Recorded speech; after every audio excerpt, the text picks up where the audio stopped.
Les saluda Giovanni Duffer desde la ciudad de Nueva York, un programa de lasallistas en el mundo. Esta semana vamos a conversar con el hermano Oscar Eduardo Quiñones, pero antes acordémonos que estamos ante la santa presencia de Dios. Y adorémosle. Hermano Oscar, muchísimas gracias por haber aceptado participar en el programa Lasallistas en el mundo. ¿Cómo se encuentra el día de hoy? Muy bien, gracias a Dios. Esta semana con mucho trabajo, muchas cosas por hacer, pero contento porque el mucho trabajo implica que las cosas van dando resultados, entonces feliz. Estoy muy de acuerdo con usted, exactamente. Y el tiempo se va más rápido también, ¿verdad? Sí, Vamos a conversar un poquito. Quiero que las personas que estén viendo este programa en diferentes países alrededor del mundo lo conozcan, sepan quién es usted y qué es lo que usted está haciendo actualmente. Pero vamos a empezar desde su niñez. Cuéntenos dónde usted nació y dónde hizo sus primeros estudios. bueno, yo nací en la ciudad de Cali, en el Valle del Cauca, al suroccidente colombiano, casi en el Pacífico colombiano.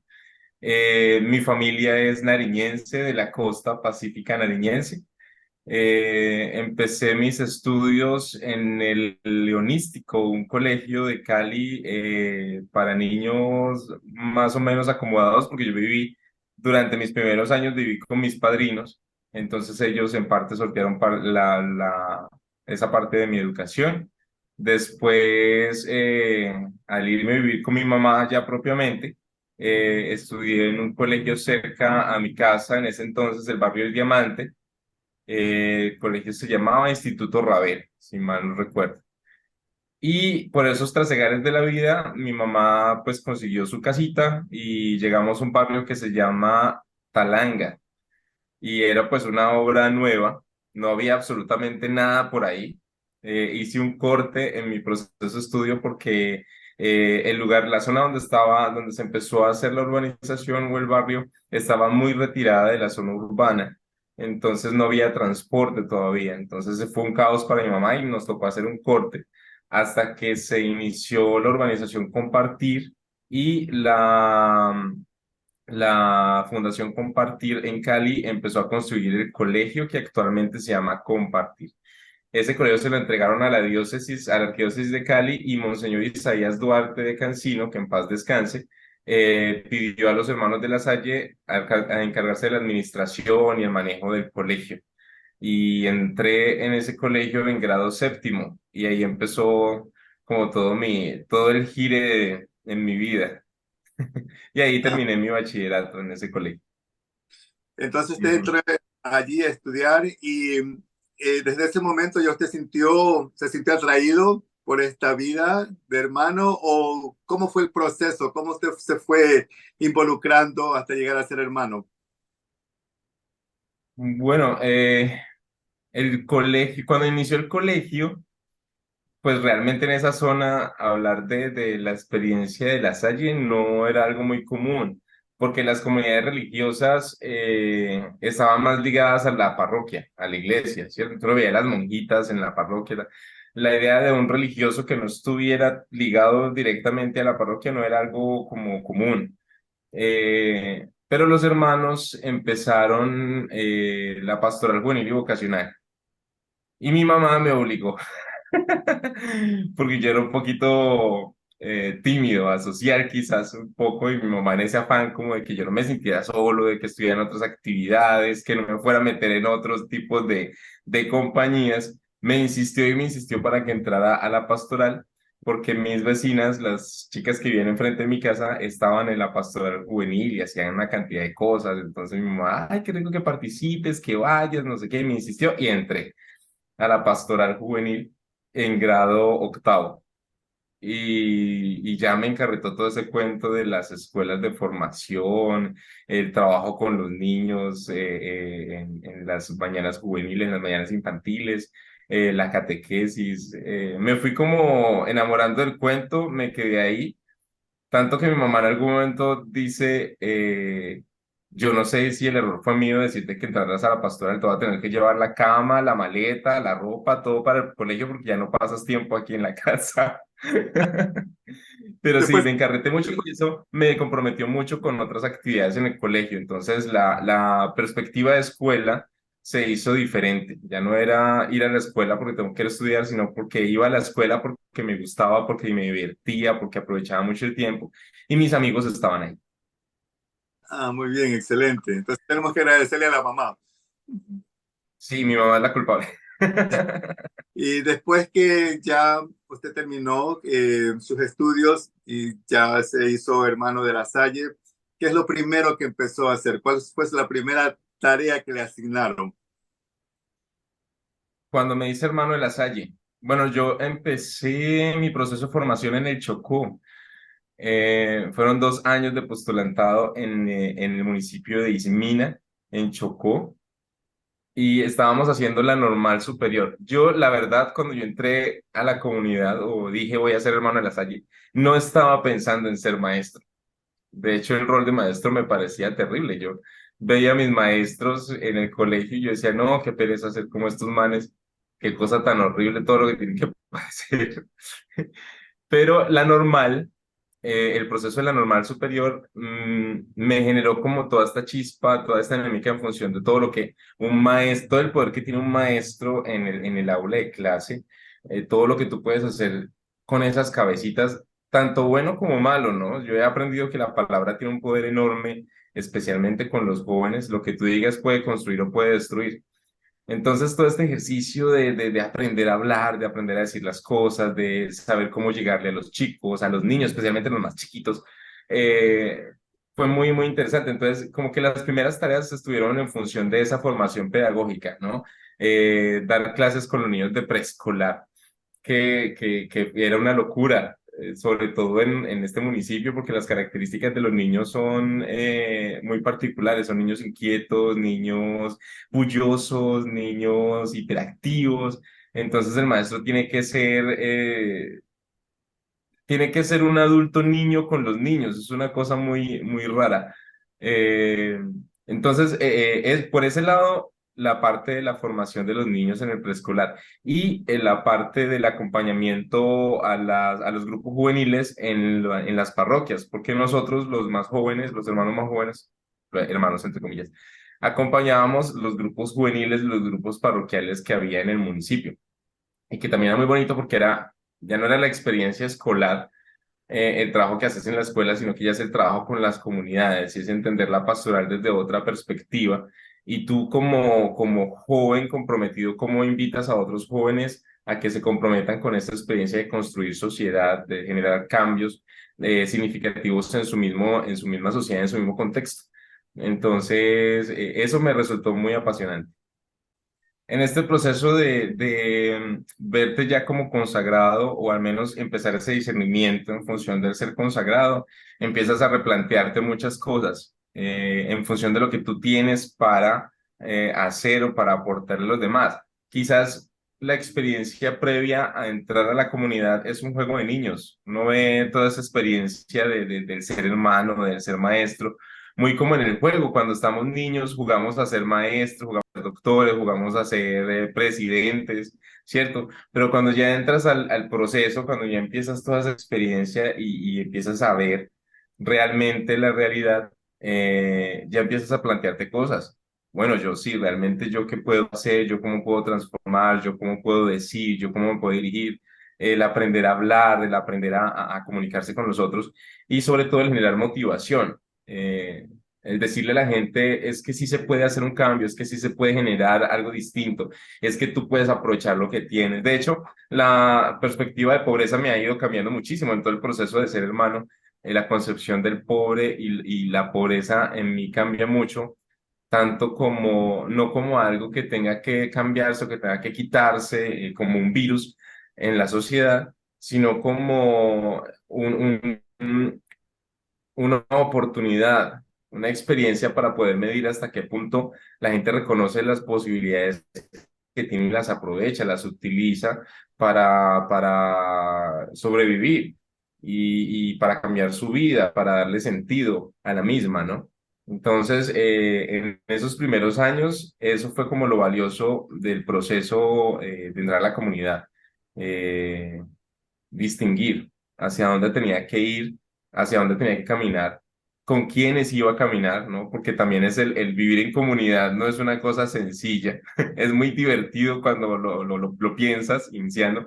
No sí, qué rico ir a vivir con otros manes y no sé qué, y piensas en el desorden, y piensas en la recocha, y piensas en los paseos y las cosas que puedes hacer juntos, pero en general una mutua convivencia en casa, el estipular unos criterios de vida que nos permitan armonizar, que nos permitan estar bien, que te permitan sentirte acompañado, que no te sientas solo y aprender a ver a estos otros como tu familia, ¿no? Que no son tu sangre, pero es con los que vas a pasar de ahí en adelante gran parte de tu vida, es primordial, ¿no? Y es algo distinto. Entonces, sí, yo creo que salir de ese mundo del niño, entrar al mundo del adulto y el adulto comprometido con la realidad y con la sociedad, un adulto que realmente sí va a generar cambios y lo más bonito es que esos cambios se dan a través de lo que educas en los demás, la manera como le ayudas al otro a pensar, a ver la vida y a utilizar su inteligencia para hacer esos cambios. No podemos olvidar que usted era un niño tímido. Sí, mucho. Creo que yo todavía tengo parte de ese niño tímido. A veces me cuesta mucho entrar en confianza. O- Pero logró superar todo eso, ¿no? Logró superar porque ya tuvo que, como usted dice, enfrentarse a la realidad y empezar a vivir, ¿no? El día a día y hay que ir adaptándose. Sí, sí, sí, sí. Es un proceso difícil. Ay, yo creo que lloré bastante durante toda mi experiencia. Yo creo que todos mis hermanos, yo soy el más llorón. Pero así es muy rico cuando levantas la cabeza y dices, uy, aprendí, ¿cierto? O, ay, esto que antes era una dificultad, ahorita resulta que no y se ha convertido en una fortaleza y eso lo llena a uno como de orgullo y uno dice, qué rico, pasé esto, superé esto y ahorita soy distinto, soy más, me siento más grande, soy más maduro. Toda la vida estamos en ese proceso de madurar, de transformarnos, de formarnos, de crecer. Entonces ahora vamos a hablar ya de lo que está haciendo actualmente. ¿Cuáles son sus responsabilidades en este momento? Bueno, actualmente me encuentro en el departamento de La Guajira, en el municipio de Maicao. Estamos al norte del país. Eh, Estamos trabajando en un proyecto en conjunto que tiene el Instituto de los Hermanos de la Salle con el Instituto de los Hermanos Maristas. Se llama Proyecto Fratelli.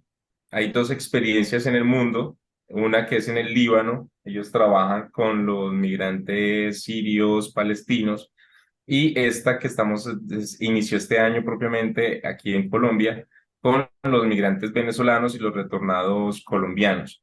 Estamos acompañando algunos asentamientos de migrantes y el enfoque pues es desde la parte educativa, pero no la educación formal, es decir, no estamos construyendo escuelas y llamando a la gente para que venga a estudiar, sino que estamos tratando de generar otras experiencias educativas que permitan que los niños, los adolescentes, pero también los adultos entren a una experiencia de cambio desde eso que quizás han perdido o que en algún momento han abandonado.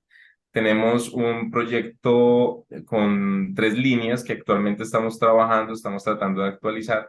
La línea educativa, la línea de emprendimiento y la línea pastoral, ¿no? Desde la línea educativa, pues estamos trabajando directamente con niños y adolescentes en la parte de aceleración del aprendizaje. Son chicos que en algún momento cortaron sus estudios, no terminaron, quedaron en la primaria, en la secundaria, entonces chicos entre los 12 y los 17 años que no han terminado sus estudios, porque en algún momento tuvieron que cortarlo, ya sea porque salieron de Venezuela y llegaron aquí a Colombia, sea por situaciones sociales. Ustedes saben que los jóvenes actualmente en estos países se tienen que enfrentar a mucha violencia y a muchas situaciones de pobreza también que los alejan del estudio. Entonces estamos en un proceso, en un programa de nivelación para que al finalizar el año, este año, estos chicos puedan acceder a la educación pública aquí en Colombia, pero al grado al que deberían estar según la edad, el tiempo cronológico en el que se encuentran. Es una tarea difícil porque hemos descubierto que el proceso de formación, el proceso educativo en Colombia tiene una estructura que quizás para los chicos que vienen de Venezuela puede generar que tienen muchos vacíos. en cuanto a lectura, escritura, en cuanto a los procesos lógico-matemáticos, siempre ha sido complicado. Encuentras pelados de 16, 17 años que no saben leer, no saben escribir, que no manejan las tablas de multiplicar, que en su vida les han enseñado que es una división, ¿cierto? Entonces, nosotros estamos tratando de nivelar para que cuando entren a los colegios aquí en Maicao especialmente, pues no lleguen con estos vacíos tan marcados y puedan entrar a la par con los jóvenes que han estado en el sistema durante todo el tiempo. También hay un proceso de alfabetización para niños y adultos, es que sabemos que son las personas que nunca definitivamente han accedido a un proceso educativo, entonces no saben sumar, no saben restar, no saben leer, no saben escribir, y estamos tratando de trabajar estos conocimientos básicos, sobre todo con los adultos. Y estamos generando algunas experiencias lúdico-recreativo-culturales, también abriendo espacios de deporte, de formación artística, teatro, música, danza, artes plásticas, algunas disciplinas deportivas, porque aquí en Maicao hay una particularidad y es que esta fue en algún momento una ciudad muy atractiva para el interior por la cantidad de comercio que se movía aquí, pero que de un tiempo para acá eso se ha perdido y no tiene ningún otro atractivo ni para los jóvenes ni para los adultos. Entonces no hay experiencias donde los chicos puedan poner sus habilidades o sus talentos en función de algo. Y eso pues genera también toda esta cuestión de que los chicos buscan otras alternativas para pasar el tiempo que no son muy sanas. Entonces estamos tratando como de generar estos ambientes y estos espacios para aprovechar mejor el tiempo de los chicos y poder fortalecer estas habilidades. En la línea de emprendimiento, estamos trabajando o bueno, tenemos el propósito porque no lo hemos empezado realmente, es empezar a trabajar con nuevos emprendedores. Estamos en una zona donde la artesanía es la mayor riqueza porque los indígenas Wayuu manejan todo esto del tejido, de la pintura, del bordado.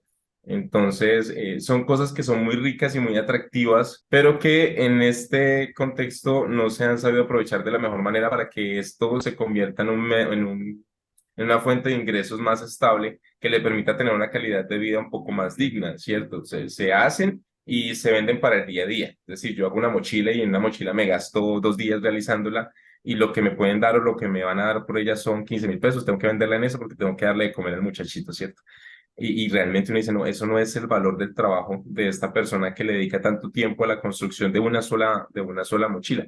Entonces estamos tratando de mirar cómo aprovechamos mejor eso, cómo generamos una mirada más en función del trabajo colaborativo entre las comunidades y quizás algunas experiencias de empresa donde ellos mismos puedan acceder a los vínculos, a los clientes, quizás algunas asociaciones sin intermediarios, porque el problema con los intermediarios es que el intermediario se queda con más de la mitad del producto y el que trabaja y el que se la suda es el que menos gana y es el que más lo necesita.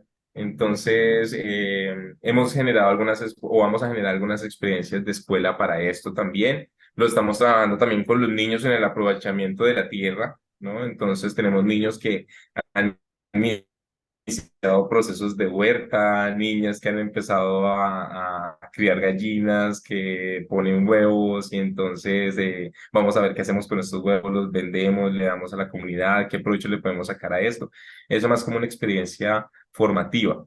Y en la línea pastoral, el vínculo con la iglesia, porque aquí Maicao no tiene comunidades religiosas. Están los sacerdotes con sus comunidades parroquiales, pero en algún momento hubo algunas comunidades religiosas y por la cuestión del sostenimiento de las mismas, pues tuvieron que irse a otros lugares y esta zona se quedó sin presencia de religiosos o religiosas. Y nosotros en este momento somos la única comunidad religiosa que hace presencia en Maicao para apoyar el trabajo evangelizador en las iglesias, en las parroquias. Entonces, estamos tratando de generar este vínculo para que la iglesia llegue a los asentamientos y se puedan generar procesos de evangelización desde la formación sacramental, desde la formación en la palabra, desde vincular a las comunidades con el ejercicio pastoral, ¿cierto? no para entrar en guerra con los que quizás nos llevan ventaja a los católicos en esto, ¿no? Que son los cristianos protestantes, porque ellos van, tocan las puertas, llevan el anuncio y es una pastoral muy bonita, sino para entender también que es que este ejercicio del ser cristiano no es de uno, no es una responsabilidad de unos, ni es una competencia entre unos y otros, sino que es un trabajo comunitario donde procuramos crecer juntos y en ese crecer juntos espiritualmente, interiormente, pues también vamos dando miras a trabajar otras experiencias dentro del proceso social que permitiría erradicar otras cosas dentro de las poblaciones que se convierten en un virus. La droga, la violencia, la corrupción, el maltrato, todas estas cuestiones que son un problema, se erradican en la medida en que la comunidad aprende a trabajar junta, aprende a distinguir o identificar sus diferencias y las usa como una fortaleza para crecer. Entonces, a grosso modo, eso es lo que estamos trabajando aquí. Somos cuatro hermanos, dos hermanos de La Salle, uno del distrito de Bogotá, yo que pertenezco al distrito norandino, y dos hermanos maristas, uno mexicano y otro español. Y nos apoyan pues algunos colaboradores, a veces vienen, bueno, a veces no. Estamos en este proceso de recibir voluntarios de diferentes partes que vengan y nos apoyen, porque siempre identifica uno que se necesitan manos para poder trabajar, para poder atender muchas necesidades y también cabezas para poder crear, para poder hacer cosas nuevas y distinguir lo que hay en el medio para ver de qué manera se puede aprovechar. Eso es lo que estamos haciendo, es lo que estoy haciendo actualmente. Ok, bastante trabajo. Sí, mucho. Bien. Mencionó usted que la mayoría de los que están ayudando vienen de Venezuela, porque ustedes están al norte de Colombia, cerca de Venezuela, pero también reciben y dan ayuda a personas, a niños de otros países o exclusivamente para los que cruzan de Venezuela a Colombia. El proyecto está enfocado solamente en los inmigrantes, ¿sí? En el caso nuestro, solamente los inmigrantes venezolanos y los colombianos que vivieron en Venezuela y están regresando al país. Ah, ok. Bien. Bueno, esperemos que las personas que van a ver este programa, alguien se anime y vaya para allá a ayudar, porque como usted dice, lo que más se necesita son manos en este momento para poder abarcar todos estos proyectos hermosos que tienen, ¿no? Y no podemos olvidarnos que también estaba pensando, no son solamente niños, me imagino que son niños y niñas también. Sí, niños, niñas, adolescentes y claro, los adultos, directa y indirectamente los adultos, las familias que están en estos asentamientos. Porque todos estos niños viven, están con sus familiares o también hay niños que están solos. Sí, ahí tenemos de los dos tipos. Hay niños que están con sus familias completas, otros niños que sus familias están en Venezuela y los enviaron para acá con algún pariente, algún familiar, algún conocido. Niños que llegaron con sus familias aquí, pero por ciertas situaciones están solos en estos momentos. Eh, hay hay como una concepción de lo familiar un poco compleja en algunos casos y padres que le dicen al chico, si tú no me vas a servir, si tú no vas a trabajar, si tú no vas a hacer, entonces te vas y el chico se va y se quedó solo, se quedó sin quien lo apoye. Entonces esos casos también los encontramos aquí. Ok, entonces ustedes también proveen vivienda para estos niños. No, pero sí se trabaja, los hermanos maristas tienen aquí una fundación que se llama Corazón Sin Fronteras y por medio de ellos se genera este vínculo con Bienestar Familiar, que es la organización aquí en Colombia encargada de proteger a los niños. Entonces se hace el vínculo directamente con Bienestar Familiar y Bienestar Familiar atiende estos casos, acoge a estos niños, ya sea para regresarlos a su hogar y mirar cuáles son las situaciones que hay que trabajar en familia o en algunos casos ellos les buscan familias a estos niños. Ok, en términos de salud, ¿tienen algún médico que trabaja con ustedes? No, ¿Qué hacen cuando alguien de estos chicos o adultos se enferman? ¿Dónde van? estamos vinculados con algunas organizaciones, algunas ONG que hacen presencia aquí en Maicao. Entre ellas, pues hay algunas que atienden directamente estas situaciones de salud. Ellos hacen como una especie de campañas periódicamente en los asentamientos para atender a todas como a todas las comunidades.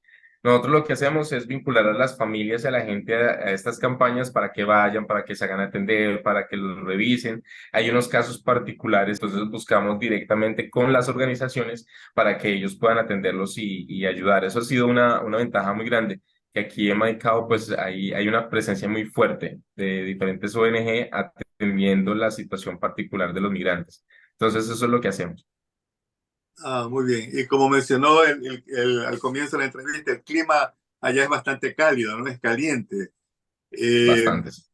ok, eso también a veces crea problemas de salud. ¿Es tipo de selva amazónica en Colombia o no? El sector donde están ustedes. No, yo creo, es más desierto. La Guajira es más desértica. Eh, digamos que aquí encontramos, la tierra es árida, es arenosa. Estamos en toda la región Caribe, ¿no? El límite de Colombia. Entonces el calor es bastante intenso. Hay una cuestión con el agua muy fuerte aquí porque no hay acueducto y especialmente en las comunidades indígenas que están un poco más retiradas de la zona urbana. Esa es una de las mayores dificultades, el acceso al agua y al agua potable, ¿no? Porque si bien se distribuye agua, se hace el ejercicio, esta agua no es tratada, no es un agua que se pueda consumir naturalmente, sino que hay que trabajarla, ¿no? Para que la gente la pueda consumir con tranquilidad. Y pues al no tener los medios, hay enfermedad por bacterias, por el mal manejo de las mismas. eh, y hay problemas por la deshidratación, en donde no se alcanza a tener agua. Entonces, eso es un problema bastante fuerte. Un problema de salubridad, ¿no? Al no haber agua potable, pues vienen las enfermedades, Sí. lógicamente. Ok, en cuanto a guerrillas, ¿ustedes están en paz por ese lado o también tienen problemas con las guerrillas por esa área? ¿Qué es estar en paz? No es que encontremos a la guerrilla todos los días y, yo la guerrilla, ¿cómo están? No, sí, por las noticias uno se entera que en esta zona hay presencia militar y hay presencia de la guerrilla y hay conflictos que no están afectando directamente a la comunidad, es decir, no nos vemos afectados por estas peleas, por estas riñas o porque ellos estén por acá, pero que sí indirectamente hay situaciones que afectan a las comunidades. Hace poco nada más conversamos en la comunidad por la desaparición de niños en algunos asentamientos y los rumores son que muchos de estos niños están siendo reclutados o se los están llevando a la fuerza precisamente a estos campamentos guerrilleros. Que si eso es cierto o no, no puedo decirlo, son los rumores que hay dentro de las comunidades, ¿no? Y eso pues genera mucho temor en la gente, en las familias, porque, bueno, ¿qué se puede hacer ante eso? eh, no, digamos, el poder que tienen las autoridades militares o la fuerza pública no es que sea muy fuerte o no es muy evidente para la población y la seguridad que se pueda tener en función de que si estamos bien o si estamos seguros podemos estar totalmente tranquilos no es real. Pero la gente, no sé si decir que ha aprendido, se ha adaptado o ha aprendido a vivir con ello, eh, lo vive y sigue en su camino, ¿cierto? Muchos tratan de hacerse los de la vista gorda porque al no poder hacer nada, pues qué vamos a discutir, qué vamos a alegar. Otros, en este ejercicio de quién es el culpable, quién es el responsable, entonces generamos esto, que si es el gobierno, que si es el gobierno local, es el departamental, somos nosotros, ¿no? Es la escuela porque no recibe los niños, en fin, pero de que la hay, de que si hay intranquilidad, la hay, pero a veces es un poco complicado de decir qué tan en paz nos sentimos con todo esto. Como te digo, no estamos siendo afectados directamente, podríamos decir, no, estamos tranquilos, pero realmente es que hay mucho temor en el ambiente en función del cómo la situación que están viviendo, por ejemplo, los migrantes venezolanos puede generar la necesidad de buscar solución por ese lado, porque por este otro lado no lo encontramos. Entonces, ¿cómo trabajamos ahí? Eso es. Ok, muchísimas gracias por esa explicación.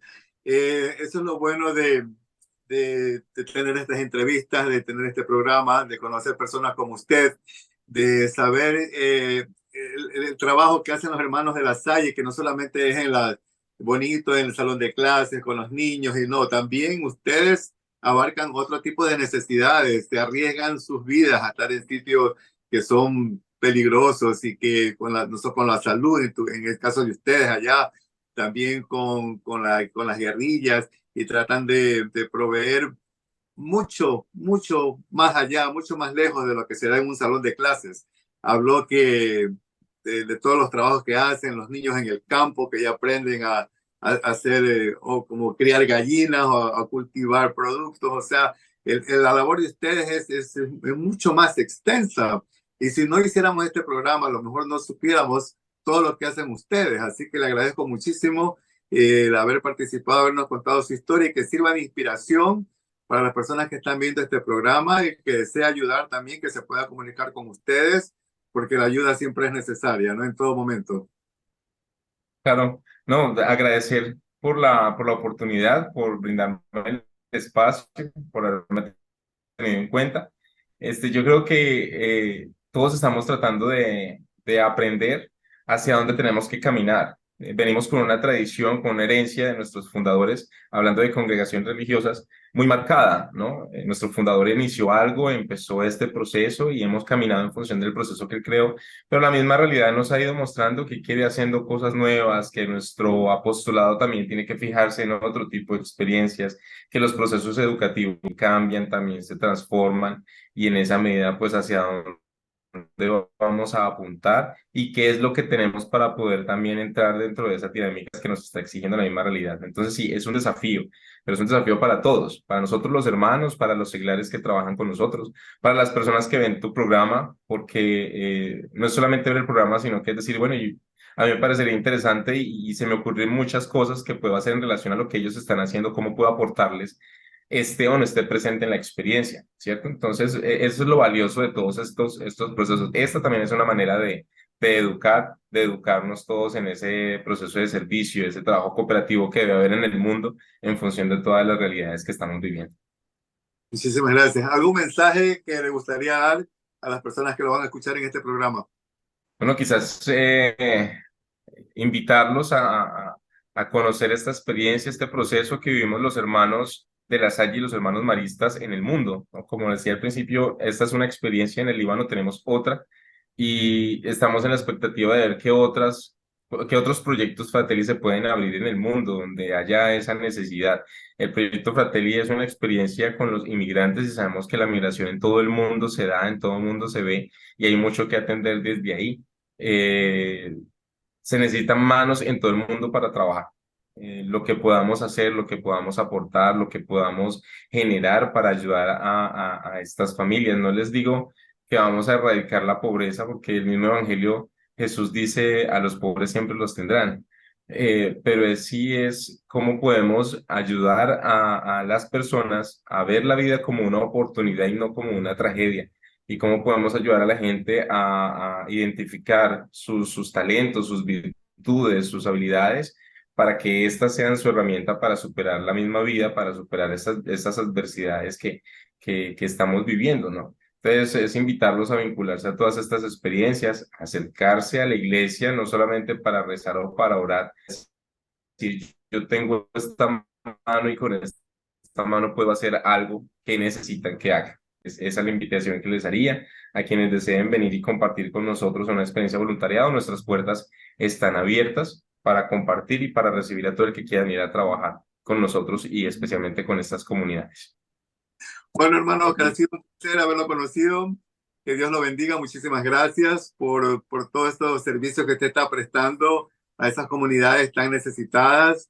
Verdaderamente, usted tiene un corazón lasallista, lo está demostrando ahora, y que siga adelante con ese esfuerzo, que siga adelante con esa ayuda, porque no es necesario decirlo, pero es un orgullo para todos los que estamos viendo este programa, todos los lasallistas alrededor del mundo, y Dios lo bendiga en cada momento y cada día de su vida. Muchas gracias, Giovanni. Y por acá invitadísimo también. Ojalá algún día puedas hacer ese programa desde acá. Gracias, vamos a hacer todo lo posible. Muchísimas gracias. Viva Jesús, nuestros corazones. Por siempre.